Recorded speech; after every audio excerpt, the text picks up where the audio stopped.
How to make Minecraft damage effect in Premiere Pro. Click on the New button at the bottom of Project Panel and select Color Matte. Select a red color and click OK. Drag the color matte above your video and adjust its duration to match your video. Select the color matte and open up Effect Controls panel. Click on the ellipse mask, then check the inverted checkbox. In the preview, drag the ellipse handle so it only fills the angles and not the middle of the frame. Now set mask feather and mask expansion to around 300 and 150 until you get a mask like mine. Move the playhead to the start and click on stopwatch next to opacity and set it to 0 to create a starting keyframe.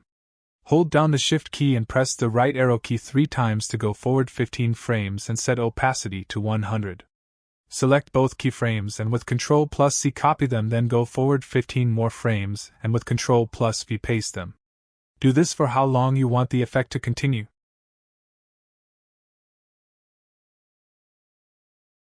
Anyway guys, thanks for watching and I hope you found this useful.